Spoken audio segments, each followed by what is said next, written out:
کرنے کے لیے کافی تھا۔ کمینے جنگلی انسان وہ اپنا ناک شرٹ سے صاف کرتے زمین سے اٹھا تھا اور اسے دیکھا جو کچھ سوچ رہا تھا۔ مسٹر وجدان شاہ اس بدتمیزی کو ایکسپلین کریں گے؟ آپ کیا حرکت تھی یہ؟ وہ حلیہ درست کرتے غصے سے بولا۔ تو یہ سوچ کے تو میرے ہاتھوں من نہیں گیا کہ ملک کا نام نہ لیتا تو یہاں آج اپنی آخری سانسیں گن رہا ہوتا۔ مطلب یہ لمس میری بھابھی جی ہیں؟ اس کی آنکھوں سے برستے شعلے دیکھ کر وہ فوری بھابھی جی بولا تھا، ورنہ اس انسان کا کیا بھروسہ تھا اسے ٹپکنے میں دیر نہ لگاتا۔ گھر آتے وہ خود کو کافی حد تک نارمل کر چکا تھا۔ وجدان تم ٹھیک ہو؟ صدف جو اپنے روم میں جا رہی تھی لانچ میں آتے اس کی بے چین شکل دیکھ کر پوچھا۔ فائن موم، آپ پریشان نہیں ہو؟ مسکرانے کی صحیح کی تھی وہ، ورنہ جانتا تھا وہ اسے لے کر بہت پریشان ہو جاتی ہیں۔ مجھے نہیں لگ رہا کوئی مسئلہ ہے، مجھے بتاؤ۔ ادھر آئے، وہ ہاتھ پکڑ کر لانچ میں پڑے صوفے کے قریب لایا تھا۔ میں ٹھیک ہوں، ایسے آپ پریشان نہیں ہوا کریں، ان کا ہاتھ پکڑتے کہا تھا۔ اچھا ٹھیک ہے، فکر ہوتی ہے مجھے تمہاری۔ کھانا کھایا میرے بیٹے نے؟ مسکراتے اس کے ماتھے سے بال سنوارے تھے۔ آپ کی بہو ہی نہیں پوچھتی؟ معصومیت سے کہا تھا۔ وہ بھی پوچھ لے گی، رخصتی تو ہو جانے دو، ابھی بچی ہے، ان معاملوں کو نہیں سمجھتی وہ تو۔ صبر رکھو تھوڑی میری جان، اس کی بات پر مسکراتے کہا تھا۔ پتہ نہیں کب بڑی ہوگی وہ مجھے، اب میں صبر نہیں ہے موم، مجھے رخصتی ہو جانی چاہیے۔ وجدان نے ٹھنڈی آہ بھری تھی۔ باز آؤ۔ ابھی تو بالکل بھی نہیں، اس کا فرسٹ سیمیسٹر ہے تو یہ بات تو بھول ہی جاؤ کہ میں اس پر کوئی ذمہ داری ڈالوں گی۔ وہ آنکھیں دکھاتے بولی، آپ مجھے اس کی ساس نہیں میری ساس لگتی ہیں۔ وہ وجدان نے منہ بگاڑا، ہاں تو میں اس کی ماں ہی ہوں، چلو اب اٹھو اور سو جائے۔ وہ اٹھتے ہی اسے ہدایت کرتے بولی تھی۔ ان کو مطمئن کرنے کے بعد وہ بے چین سا تھا۔ ہاتھ میں پہنی گھڑی پر ٹائم دیکھا تو 11 بجنے میں ابھی 5 منٹ تھے۔ کچھ سوچتے وہ جھٹکے سے اٹھا تھا۔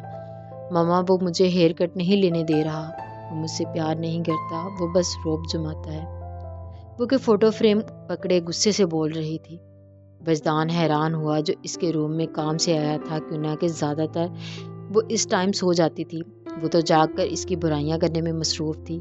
موم، ڈیڈ، وانی آپی مجھ سے بہت پیار کرتے ہیں، پھر بھی میں آپ کو مس کرتی ہوں بہت زیادہ۔ کبھی کبھی وہ روتے تصویر کو دیکھتے بول رہی تھی۔ وجدان دروازے سے ٹیک لگائے اس کی باتیں سن رہا تھا اور ایک تکلیف محسوس ہوئی۔ وہ اپنے ماں باپ کو یاد کرتی ہے، چاہے جتنا بھی پیار کر لے انسان، مگر اپنے ماں باپ اپنے ہی ہوتے ہیں۔ وہ سوچ سکا۔ میری جان رو رہی ہے؟ وجدان کی آواز پر وہ چونکی تھی اور نظر اٹھا کے اسے دیکھا جو نہ جانے کب سے اس کے روم میں آیا اور اب اس کے بیڈ کے نزدیک جو ٹانگوں بیڈ سے نیچے لٹکائے بیٹھی تھی، گھٹنوں کے بل بیٹھا۔ وہ منہ پھیر گئی، ناراضگی جتائی۔ وجدان اس کی حرکت پر مسکرایا، جو ریڈ کھلی سی ٹی شرٹ میں کھلے بالوں اور روئی روئی گھرے سوجی آنکھوں سے ضبط آزما رہی تھی۔ ڈارلنگ، سویٹ ہارٹ، میری ڈمپل کوئی ناراض ہے؟ اس کے چہرے کا رخ اپنی طرف کرتے اسے پیار بھرے لہجے میں پوچھا۔ اسے دیکھتے فی الحال سب فکریں بھلا چکا تھا۔ وہ اس کا سافٹ لہجہ دیکھ کر حیران ہوئی اور اس حیرت میں گال کا گڑا نمودار ہوا تھا۔ وہ مسکرایا۔ میں تمہیں اپنے روم میں تمہاری ریئل بیوٹی کے ساتھ دیکھنا چاہتا ہوں، کیا تمہیں ضرورت ہے ان سب کی چیزوں کی؟ اس کے بال چہرے سے ہٹاتے پوچھا۔ کہ وجدان کو عشق ہے لمس وجدان کی اوریجنل بیوٹی سے، بولتے ہوئے اس کے برابر گھٹنوں کے بل اونچا ہوا تھا اور اپنے لب اس کے بالوں پر رکھے تھے۔ میرے روم میں آؤ، پھر بتاتا ہوں کس حد تک شدت سے عشق کرتا ہوں۔ اسے خود میں پینچے وہ گمبھیر لہجے میں سرگوشی کر رہا تھا۔ لمس کا سانس رک رہا تھا اس کی پناہوں میں۔ وجدان مجھے سانس، وہ جو اس کو سختی سے خود میں سموئے تھا، اس کی آواز سے ہوش میں آیا تھا۔ اسے دیکھا جس کا پورا کا چہرہ گلنار ہوا تھا، گرے آنکھوں پر بھیگی خمدار پلکیں اسے بے خود کر رہی تھی۔ You know, Lumps, the most beautiful sea is in your grey eyes, is the most dangerous. پاگل کرتا ہے مجھے خود پر قابو کھوتے وہ دوبارہ اس کی آنکھوں پر جھکا تھا۔ لمس میں کھوئی تھی، ابھی وہ کچھ اور کرتا۔ وہ اس کی بلو شرٹ مٹھی میں لے چکی تھی۔ وجدان ہو نہ ہو اس کے چہرے کے خدوخال میں کھویا، بس اتنا ہی بول پایا تھا، دروازہ کھلا ہے۔ وہ روحان سی ہوتی بولی، اسے خود سے دور کرنا اس کے بس میں کب تھا، وہ اپنی مرضی کے بغیر ہوتا تھا۔ وجدان اس کی حالت دیکھتے پیچھے ہوا اور اس کا حیا سے سرخ پڑتا چہرہ دیکھا۔ رونا نہیں اب، اس کے ماتھے پر محبت بری مہر ثابت کی تھی۔ بامشکل اس کے سحر سے وہ آزاد ہوتے اٹھا تھا، جو اس کے انتہائی مشکل لگ رہا تھا، اور مزید کچھ کرنے سے پہلے وہ روم سے نکلتا چلا گیا۔ پیچھے لمس ابھی بھی اس کے پرفیوم اور احساس کو خود میں محسوس کرتے جی جان سے شرمائی تھی۔ یہ گھر پر تو تم سکون کر لیا کرو، آنکھیں دیکھو پہلے ہی چشمہ لگا ہے اور اوپر سے اس منحوس موبائل کی جان نہیں چھوڑتی تم۔ گرینی بس تھوڑا سا کام ہے، آپ کو کچھ چاہیے؟ مریم نے اپنے کمرے میں انہیں بیڈ پر بیٹھتے دیکھا، کہا پھر اسے اپنے کام میں مصروف ہوگی۔ نہیں، تمہارے پاس وقت ہے میرے لیے؟ وہ غصہ تھی کافی۔ یہ ایک چھوٹا سا کمرہ 4 کمروں پر مشتمل گھر تھا جسے کافی خوبصورتی سے ڈیکوریٹ کیا تھا، جہاں مریم اور اس کی دادی رہتی تھی۔ اس کے والدین کی ڈیتھ ہو گئی تھی اور اب وہ دونوں ہی ایک دوسرے کا سہارا تھی۔ آپ ناراض بھی ہوتی ہیں؟ وہ گال کھینچتے بولی۔ مکھن نہیں لگاؤ اب مجھے۔ مطلب صاف تھا، وہ نہیں ماننے والی۔ آپ تو خود بٹر کی طرح سافٹ ہے، مجھے لگانے کی کیا ضرورت ہے؟ اچھا بیٹھیں، آپ میں کافی بنانے جا رہی ہوں، آپ کو بھی بنا کر دیتی ہوں، پھر مل کر پئیں گے اور باتیں بھی کریں گے۔ بولتے ہی وہ بستر سے اٹھی تھی اور پیروں میں چپل پہنی تھی۔ اے مریم، میرے لیے وہ اپنا کالا پانی نہ لانا، تم مجھے بس 1 کپ چائے ہی بنا دینا۔ تم ہائے ہائے، کالا پانی نہیں، کافی گرینی۔ وہ ہنستے باہر گئی تھی۔ اس کے جاتے ہی وہ سوچ ہوئی تھی۔ چائے پینے اور کچھ باتیں کرنے کے بعد اب وہ بستر پر لیٹی تھی اور اس دن کا واقعہ سوچ کر جھجری لی تھی۔ اگر وہ نہ آتا تو کچھ سوچتے۔ وہ FB پر کسی کو سرچ کر رہی تھی، جب ایک پوائنٹ پر رکی، اکاؤنٹ کھولے۔ وہ اس کی پروفائل گھوری تھی جہاں کچھ خاص انفارمیشن نہیں تھی۔ ان آر ریلیشن شپ۔ وجدان شاہ، تم کتنے کو ریلیشن شپ میں ہو؟ وہ بڑبڑائی تھی۔ اس کے نزدیک سیاست والوں کا امیج کچھ زیادہ ہی خراب بنا تھا۔ فارماسیوٹیکل انڈسٹری میں بیک سائٹ سے داخل ہوئی تھی۔ شش، آرام سے، وہ کیمرہ مین سے بولی تھی۔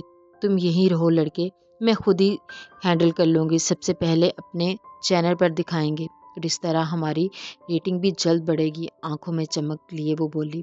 وہ صبر جھانسی کی رانی، میں چلتا ہوں، ریٹنگ کے چکر میں جان سے نہ چلی جانا۔ کیمرہ مین کو غصہ آیا تھا جو زیادہ چلاک بن رہی تھی۔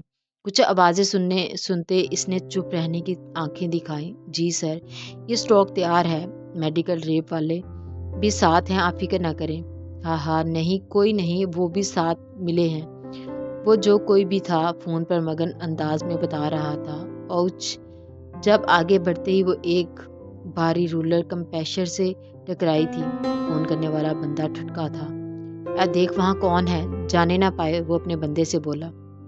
کیمرہ مین بھاگ چکا تھا اپنی جان بچا کر، اور جھانسی کی رانی وہیں کہرا رہی تھی۔ تم یہاں کیا کر رہی ہو پاگل لڑکی؟ اسے غصے سے اپنی طرف کھینچا تھا۔